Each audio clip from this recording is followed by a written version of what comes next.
الصلاۃ والسلام علیک یا سیدی یا جد الحسن والحسین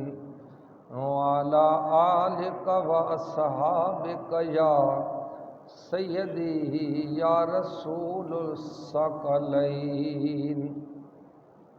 ہزاروں سال نرگس اپنی بے نوری پہ روتی ہے،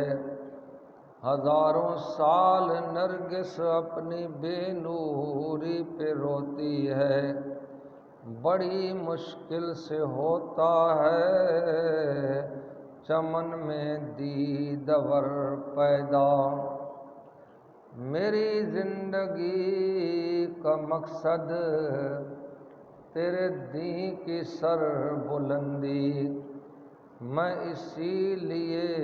مسلمان، میں اسی لیے نمازی۔ انتہائی لائق عزت و احترام بزرگوں اور دوستوں، قرآن مجید فرقان حمید کی ایک آیت طیبہ میں نے تلاوت کرنے کا اور آپ کو سنانے کا شرف حاصل کیا ہے۔ اللہ پاک کے فرمان اور قرآن کا یہ اعجاز ہے۔ اللہ پاک کا چھوٹا سا فرمان بھی اگر انسان سن لے، پھر اس کو سمجھ لے، پھر اسی ایک فرمان کو اپنی زندگی کا مقصد مدعا بنا لے، تو دونوں جہانوں میں کامیاب ہو جاتا ہے۔ کیونکہ یہ انسانی کمزوری ہے کہ سارے کام انسان نہیں کر سکتا۔ اگر ایک فرمان کو سن لیں، سمجھ لیں، پھر اسی کے دائرے میں اپنی زندگی کو رکھ لیں اور پھر گزاریں،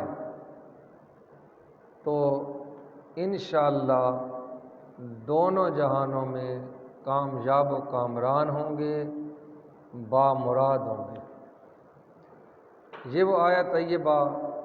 جس کا مختصر سا ترجمہ بھی میں آپ کر کے اور مفہوم بھی جو مجھے سمجھ آئے میں سناتا ہوں۔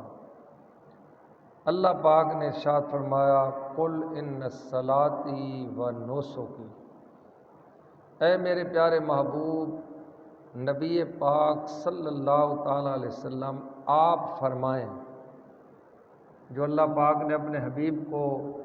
زندگی کا مقصد دیا، پتہ چلا کہ بہت اہم اور بہت بڑا مقصد ہے، بہت بڑا، جس کے لیے حضور تشریف لائے ہیں۔ ہر انسان چاہتا ہے کہ میرا اور میری اولاد کی زندگی میں کو بہت بڑا کام کریں، بہت بڑا نامور ہم ہوں، ہمارا نام ہو۔ تو اللہ نے چونکہ پوری مخلوق میں اپنے محبوب کے نام کو سب سے بڑا رکھنا تھا اور ہے۔ کوئی ڈاکٹر، کوئی انجینئر، کوئی فلاسفر، کوئی بادشاہ، کوئی شہنشاہ، کوئی متقی، کوئی پرہیزگار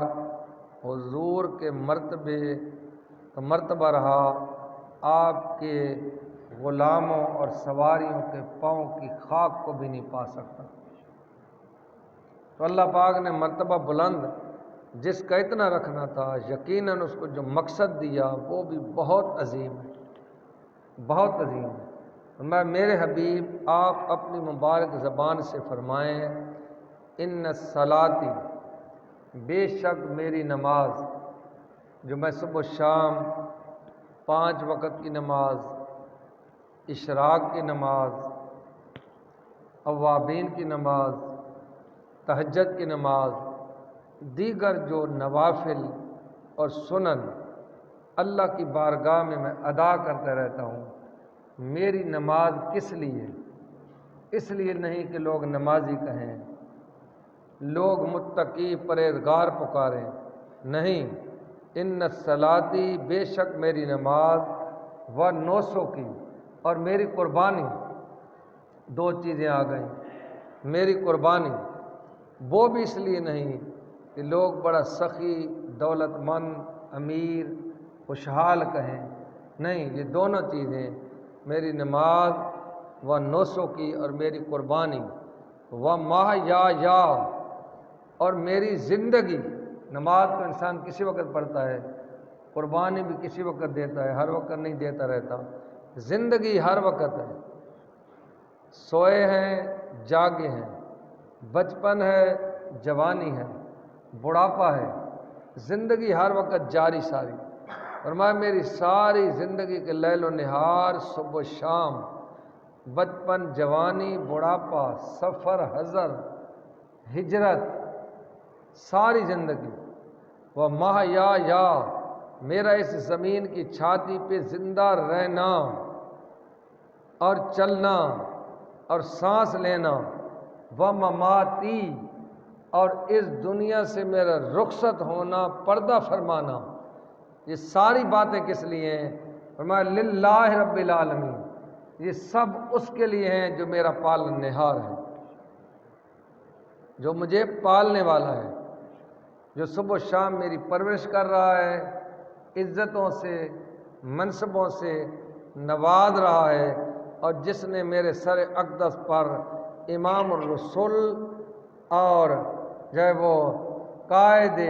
انبیاء کا تاج میرے سر پہ رکھا ہے، اور ختم نبوت کی مور جس نے میرے اوپر لگائی ہے، یہ سارے کام میرے اس کے لیے۔ اس لیے یہ آیت طیبہ بڑی جو ہے وہ ایک نایاب اور انسان کی زندگی کو چار چاند لگا دینے والی رات ہے۔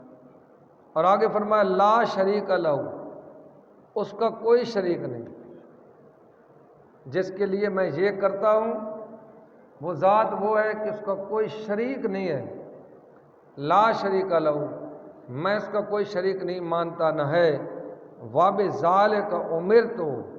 اور میں وہ کام کرتا ہوں جس کا وہ حکم دیتا ہے، میں اس پر ہوں جس کا اس نے مجھے حکم دیا ہے، اس کے حکم کا ہر وقت منتظر رہتا ہوں، پابند ہوں، اپنی زندگی اس کے حکم پہ گزارتا ہوں۔ وہ کہے میرے محبوب مکہ میں رہیں تو میں مکہ میں ہوں، وہ کہے کہ مکہ کو چھوڑ دیں تو میں چھوڑنے کے لیے فوراً تیار ہو جاتا ہوں، وہ کہے کہ غار حرا، غار ثور کی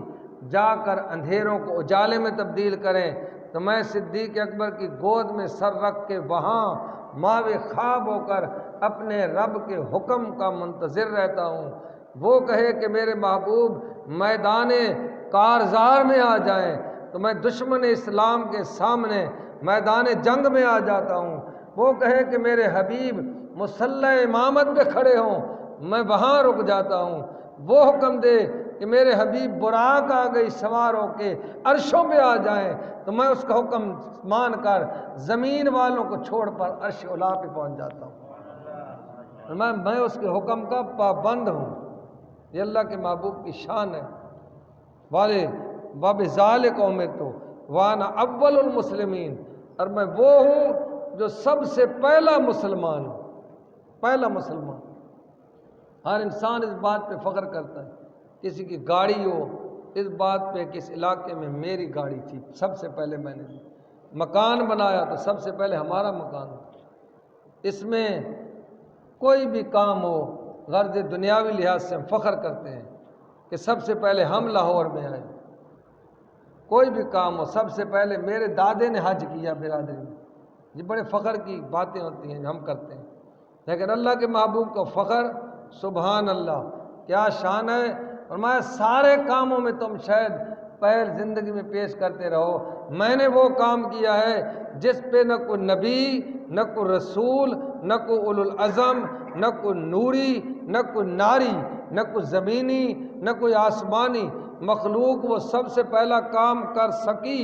اللہ پاک نے اپنی وحدانیت کے جلوے اور توحید کے کرشمے جب دکھائے، سب سے پہلے جس نے کلمہ پڑھا اشہد اللہ الہ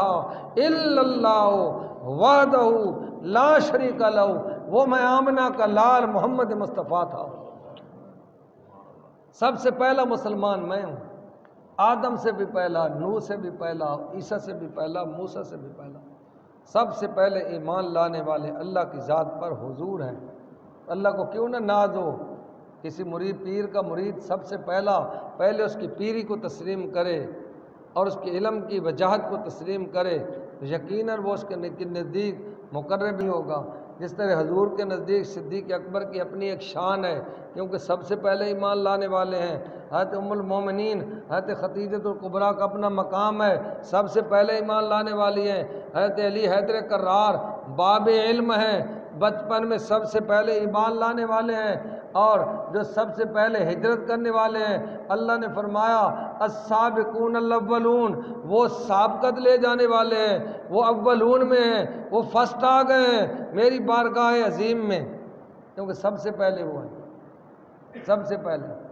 تو پہلوں کی بڑی شان، حضور کی پہلی صفت سب سے پہلے مجھے اللہ کی ذات پر ایمان لانے کی سعادت نصیب ہوئی۔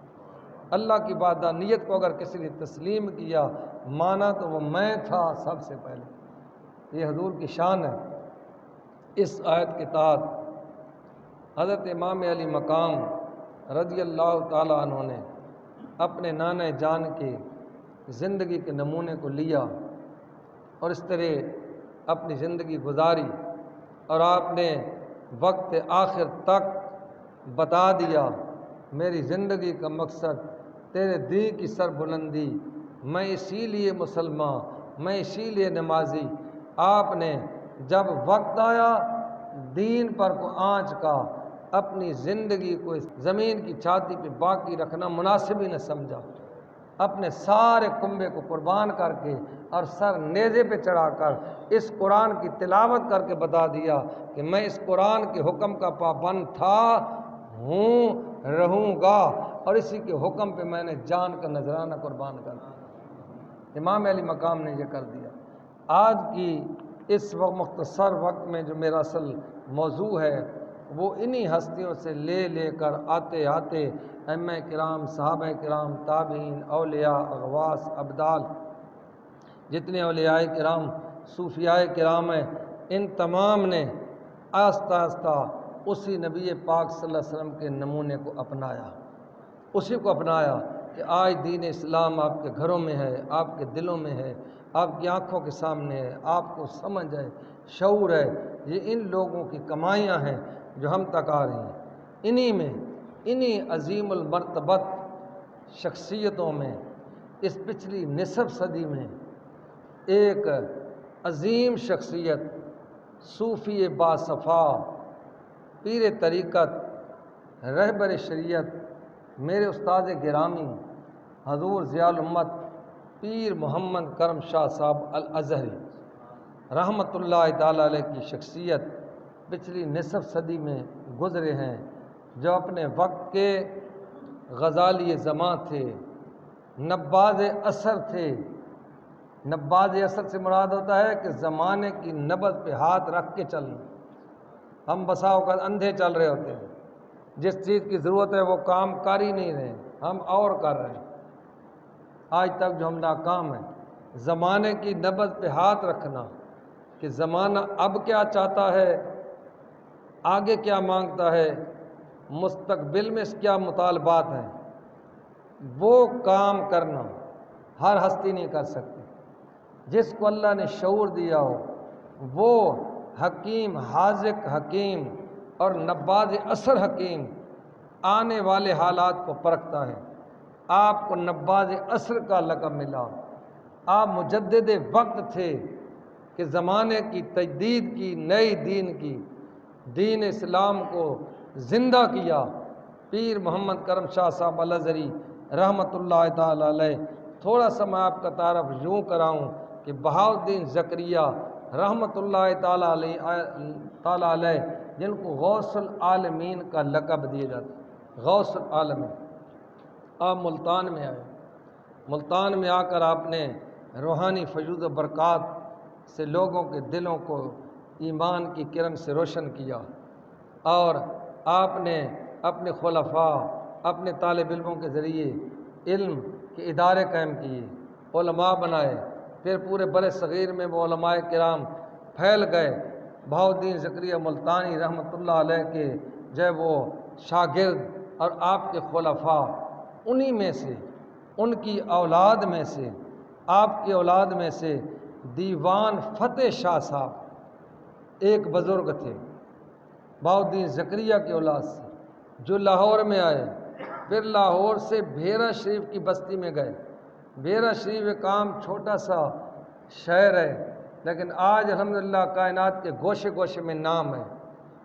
کسی وجہ سے لاہور جو ہے، لاہور فیکٹریوں کی وجہ سے نہیں مشہور ہو گئے، لاہور کارخانے زیادہ، مساجد ہیں، مولوی یہاں زیادہ ہیں،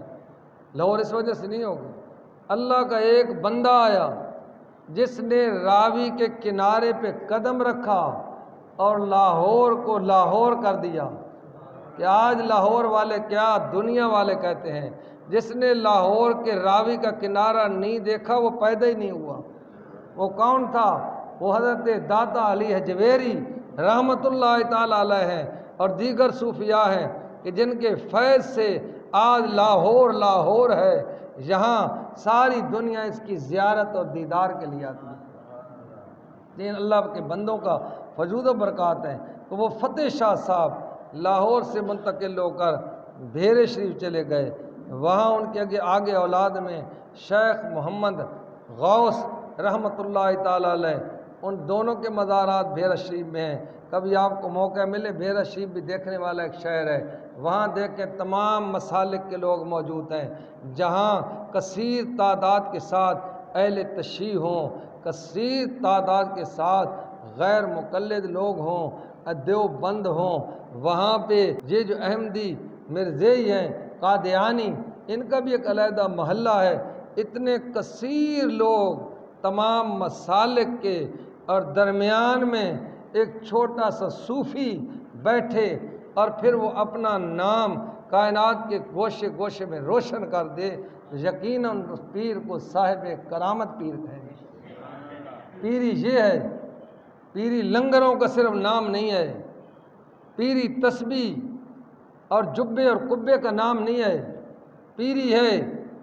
حسینیت کے اس مشن کو آگے چل کر اللہ کی توحید اور نبی کے رسالت کے جھنڈے کو اتنا بلند کرنا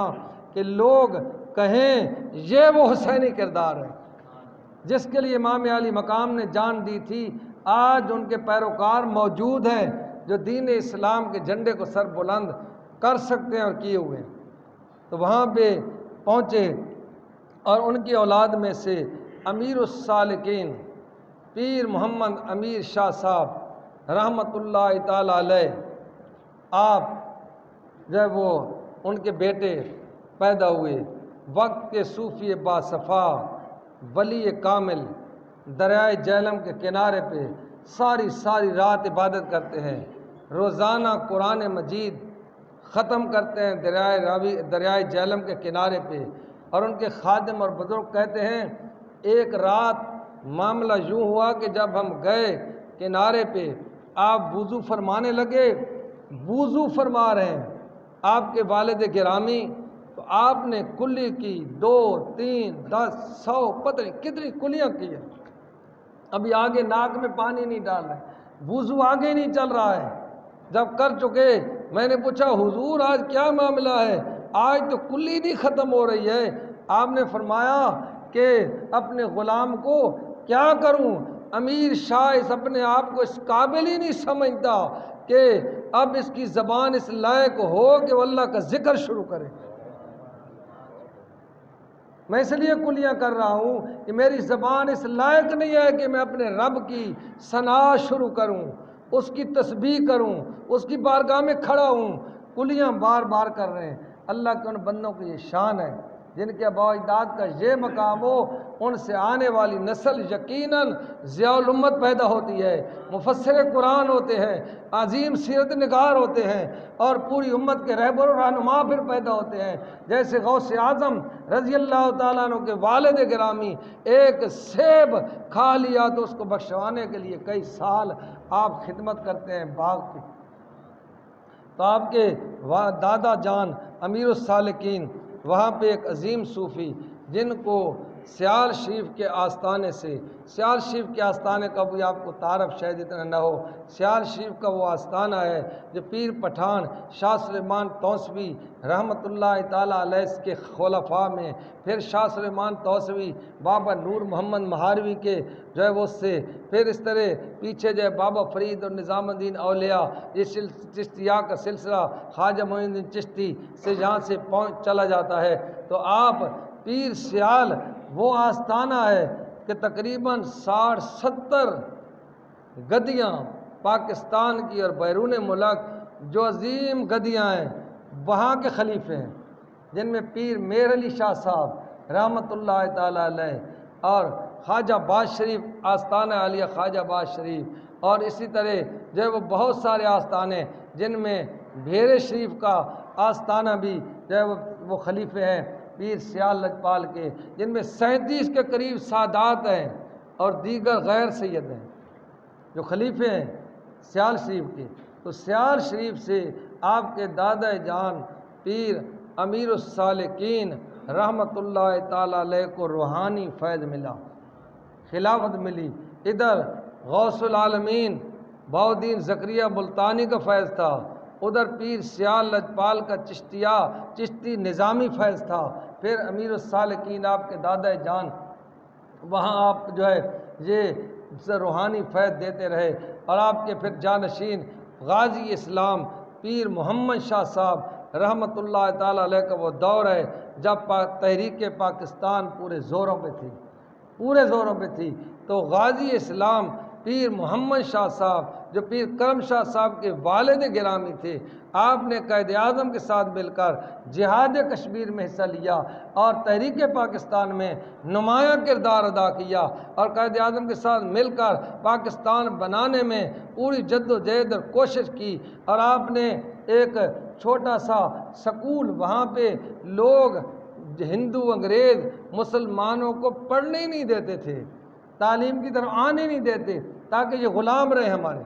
ہمارے غلام رہیں، تو آپ نے ایک چھوٹا سا کمرہ جو آج بھی موجود ہے 1925 میں بطور سکول محمدیہ غوثیہ کے نام سے قائم کیا، اور لوگوں نے جب کہا کہ حضور 1 ٹکا پیسہ فیس ہے لیکن ہم نہیں دے سکتے، آپ کے والد گرامی نے فرمایا فکر نہ کرو، یہ ٹکا فیس بھی ہم اپنے پاس سے دیں گے، ان کی جو ورزی یونیفارم ہے وہ بھی ہم دیں گے، کتابیں بھی ہم دیں گے، ان کو رہائش بھی ہم دیں گے، ان کو لباس بھی ہم دیں گے، صرف بچے اپنے دو تاکہ ہم ان کو تعلیم دیں۔ وہ ادارہ قائم کیا، اور اس کے بعد جو ہے وہ غازی اسلام پیر محمد شاہ صاحب کے ہاں جو ہے پیر محمد کرم شاہ صاحب الازہری رحمۃ اللہ تعالیٰ علیہ، آپ کی ولادت و باسعادت 21 رمضان المبارک 1918 میں آپ کی ولادت ہوئی، 1918 میں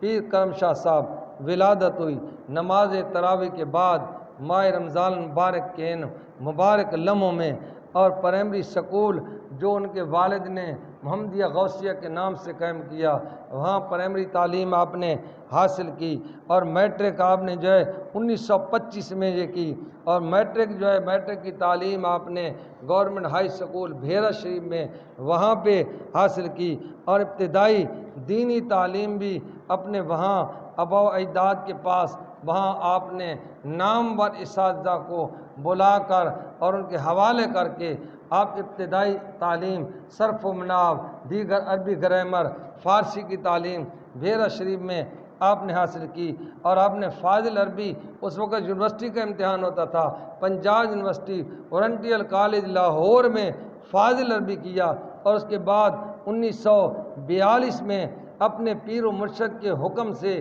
آپ کے پیر و مرشد جو میرے پیر و مرشد بھی ہیں، پیر بھائی ہیں، شیخ الاسلام والمسلمین خواجہ محمد قمر الدین سیالوی رحمۃ اللہ تعالیٰ علیہ کے پاس گئے۔ اب دورہ حدیث کے لیے کہاں بھیجیں ان کو نامور استاد ہو، آپ نے فرمایا ان کو ہندوستان میں حجویر میں وہاں بھیجو صدر الافاضل محمد نعیم الدین مراد آبادی رحمۃ اللہ تعالیٰ علیہ، جو اعلیٰ حضرت کے شاگرد بھی ہیں، اعلیٰ حضرت کے خلیفے بھی ہیں۔ اور یہ 1942 کی بات ہے جب تحریک پاکستان جاری تھی اور چل رہی تھی، آپ وہاں گئے، نعیم الدین مراد آبادی رحمۃ اللہ تعالیٰ علیہ نے اپنے فیوض و برکات سے علمی فیض سے مالا مال کیا، دورہ حدیث مکمل کیا، تو آپ نے آپ کے استاد گرامی صدر الافاضل نعیم الدین مراد آبادی رحمۃ اللہ تعالیٰ علیہ نے جب وہاں سے فارغ التحصیل ہوئے، آپ نے فرمایا خوش ہو کر آج میں مطمئن ہو گیا ہوں کہ اعلیٰ حضرت مجدد دین و ملت شاہ احمد رضا خان بریلوی رحمۃ اللہ تعالیٰ علیہ تاجدار بریلوی کا جو فیض علمی اور روحانی فیض تھا، میں نے اس کو صحیح جگہ پہ رکھنے کی سعادت مجھے مل گئی اور میں نے رکھ دیا، اور وہ ہے پیر محمد کرم شاہ صاحب الازہری کا وہ مبارک سینہ، ان کو میں نے منتقل کر دیا ہے۔ آج لوگ اعلیٰ حضرت کے جو ہے وہ زیادہ مقرب کہلاتے ہیں، جتنے پیر محمد کرم شاہ صاحب الازہری جو ہے وہ رضوی ہیں اور اعلیٰ حضرت کے قریب ہیں، اتنے شاید اس وقت کے دور میں کوئی عالم نہ ہو۔ آپ کو یہ سعادت نصیب ہوئی، وہاں سے آپ دورہ حدیث شریف کر کے مراد آباد شریف سے واپس آئے۔ 1945 میں آپ نے پنجاب یونیورسٹی لاہور میں BA کیا۔ 1951 میں آپ کے والد گرامی نے یہاں سے آپ کو مصر الازہر یونیورسٹی میں سب سے پہلے اگر پاکستان میں الازہری ہیں تو وہ پیر محمد کرم شاہ صاحب ہیں۔ آج تو ہزاروں الازہری بن گئے، پہلے الازہری پیر محمد کرم شاہ صاحب الازہری وہاں گئے، وہاں نے آپ 3-4 سال آپ نے مکمل جو ہے وہ کورس کیا، اپنا ایک نام پیدا کیا، آپ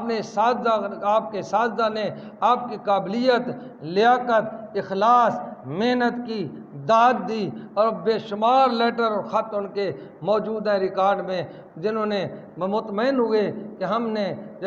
اپنے ایک خاص شاگرد تیار کیا ہے جنہوں نے ہماری اس علمی وراثت کے وارث بنے ہیں۔ آپ وہاں سے جب واپس تشریف لائے تو آپ نے کہ والد گرامی بڑھاپے کو پہنچ چکے تھے اور تحریک پاکستان کے آخری دن تھے، پاکستان وجود میں آ گیا، آپ نے اس میں بھی تگ و دو کی جوان تھے، آپ کے والد گرامی کا وصال ہو گیا۔ 40ویں پر آپ نے نشأت ثانیہ اس ادارے کی بنیاد رکھی نئے سرے سے، جو آپ کے والد گرامی نے ایک کمرے سے شروع کیا تھا، دارالعلوم محمدیہ غوثیہ۔ آپ نے فرمایا میں وہ کام کروں گا جو ہمیشہ رہنے والا ہو، جو دیر پا ہو، جو کسی ہوا اور آندھی سے اڑ نہ جائے، جو پانی سے گھل نہ جائے، بلکہ وہ کام کروں گا جو قیامت تک آنے والی نسلوں میں باقی رہے۔ آپ وہاں سے اپنے مریدوں کے گھروں میں، پنڈوں اور دیہاتوں میں پہنچے، اور آپ نے ان سے جا کر نہ دیسی مرغوں کا مطالبہ کیا، نہ کھیر اور بریانیوں کا مطالبہ کیا، نہ پیسوں اور جبوں کا مطالبہ کیا۔ آپ نے وہاں پہنچ کر انہیں کہا کہ میں اب تمہارے پیر کا بیٹا تمہارے پاس سوالی بن کے آیا ہوں، مانگنے آیا ہوں۔ کیا مانگنے آیا ہوں؟ نہ کٹا نہ گھوڑا، نہ بھینس نہ گائے، میں تم سے تمہارے بیٹے مانگنے آیا ہوں۔ مجھے بیٹے دو پیر محمد کرم شاہ صاحب الازہری کو، تاکہ جو تمہارے ان پڑھ بیٹوں کو دین اور دنیا کی تعلیم پڑھائے، انہیں روحانیت کی دولت سے مالا مال کرے، انہیں علم کے زیور سے آراستہ کر دے۔ ان سے 5 بیٹے مریدوں سے ادھار مانگ کر لے آئے۔ 5 بیٹے۔ ہے کوئی تاریخ میں استاد اور معلم، کوئی شیخ اور پیر جس کی سیرت میں یہ بات ہو بیٹے مانگ کر لے آیا ہو؟ یہ واحد پیر محمد کرم شاہ صاحب پھیرے والے ہیں، ایک کمرے پہ مشتمل۔ آج اللہ آپ کو جو ہے وہ سعادت عطا کرے۔ ابھی عرس آ رہا ہے 8 تاریخ کو، 8، 9، 19، 20 محرم الحرام، موٹر وے کے اوپر ہے، قریب ہے، بالکل آسانی کے ساتھ آپ جائیں، وہاں شرکت فرمائیں۔ دیکھیں 7-8 کنال پہ ایک عالی شان بلڈنگ 4 جو ہے منزلی عمارت ممایتہ خانہ بنی ہے، جہاں بچوں کی تعلیم کا نظام ہے، کلاسیں ہیں، پھر دربار عالیہ ہے، پھر مسجد ہے، پھر جو بچوں کی رہائش کے لیے ہاسٹل ہے، وہ تقریباً 60-70 کنال پہ ہے، جہاں پہ لڑکیوں کا علیحدہ کالج ہے، 2-2.5 ہزار بچیاں جن کی رہائش، کھانا پینا، بکس سب فری ہیں۔ اور اساتذہ کرام کے فیملی کوارٹر ہیں، بچوں کے لیے ایک بہترین ہاسٹل ہے، بچے کی بغیر فیس کے کتابیں کے اور وہاں رہائش اور کھانا ایسا پیر کو ملے گا۔ اور پاکستان کے اندر الحمدللہ اس وقت تقریباً 400 کے قریب ادارے ہیں، ایک نہیں ہے، ایک سکول بنانا مشکل ہے، 400 ادارے ہیں جن میں دینی دنیاوی تعلیم دی جاتی ہے، matric, F A, B A, M A, M Phil اور پی ایچ ڈی۔ الحمدللہ آپ خوش ہوں گے اس مرتبہ نیشنل اسمبلی میں الکرم یونیورسٹی کے نام سے بل پاس ہو چکا ہے، اور ان قریب انشاءاللہ الکرم یونیورسٹی بھیرا منظور ہو جائے گی، سینٹ میں اور اسمبلی میں منظور ہو جائے گی، جو انشاءاللہ قیامت تک آنے والے لوگ اس سے فیض و برکات حاصل کرتے رہیں گے۔ تو اسی لیے دوستو یہ لمبا چوڑا ایک موضوع ہے، انشاءاللہ اس پہ پھر گفتگو کریں گے۔ ایک دو اعلانات ہیں، ایک تو انشاءاللہ اسی اتوار کو، کل نہیں پرسوں اتوار کو 10 بجے سے لے کر 1 بجے تک عظیم الشان ضیاء العلم سیمینار سالانہ جو علماء بھیرے شریف کے کرواتے ہیں، جس میں بڑے بڑے مشائخ علماء کرام تشریف لاتے ہیں، یہ عثمان چوک داتا نگر دارالعلوم محمدیہ غوثیہ میں 10 بجے سے 1 بجے تک شروع ہوگا، جس میں صدارت پیر محمد امین الحسن شاہ صاحب خود کریں گے انشاءاللہ۔ ان میں بڑے خطیب جو ہیں خان محمد قادری صاحب، آپ متعارف ہیں، جانتے ہیں، ان کا بیان ہوگا۔ حضرت علامہ مفتی محمد اقبال چشتی صاحب بڑے اچھے عوامی خطیب ہیں، ان کا بیان ہوگا۔ مفکر اسلام پیر محمد انور قریشی صاحب بہت بہترین خطیب ہیں اور پیر صاحب کے خلیفے ہیں، ان کا بیان ہوگا۔ اور دوسرے جو ہے پیر محمد اسلم رضوی صاحب، وہ بھی ایک عوامی اچھے خطیب ہیں، بھیرے شریف کے اور حضرت صاحب کے خلیفے ہیں، ان کا بیان ہوگا۔ اور محدث اعظم سردار احمد خان صاحب کے لخت جگر پیر حامد رضا صاحب، جو اس وقت قرآن بورڈ کے چیئرمین ہیں، وہ انشاءاللہ تشریف لائیں گے۔ اور بے شمار جامعہ نظامیہ اور جامعہ نعیمیہ، دیگر جو بڑے بڑے مدارس ہیں، ان کے سربراہان اور مشائخ کرام تشریف لا رہے ہیں۔ اس میں آپ ضرور تشریف لا کر اپنے ایمان کو تازہ کریں، اس پروگرام کو دیکھیں۔ اور کل انشاءاللہ پرسوں اتوار والے دن ہی مغرب کی نماز کے فوراً بعد آپ کی یہ جو جامع مسجد ہے حنفیہ غوثیہ مین بازار میں، قاری صاحب کا حکم آئے کہ اعلان کریں، تو وہاں پہ جو ہے جناب مفتی اکمل رضا قادری صاحب، ان کا نام اکمل رضا، ہاں جی، اجمل رضا قادری صاحب، اجمل رضا قادری صاحب جو ٹی وی پہ فیس بک پہ آپ دیکھ رہے ہیں، وہ بڑے ایک عظیم شان جو ہے وہ خطیب ہیں، علمی روحانی پیر بھی ہیں، وہ تشریف لا رہے ہیں۔ مغرب کی نماز کے بعد ان کا خطاب شروع ہوگا عشاء تک، یہ تھوڑا سا وقت ہے، اس میں آپ ضرور شمولیت فرمائیں۔ اور اسی طرح اہل بیت اطہار کی ناموس اہل بیت اطہار اور صحابہ کرام کی ناموس کے حوالے سے کل کراچی میں بہت بڑا ایک عظیم الشان کنونشن ہوا ہے، اور آج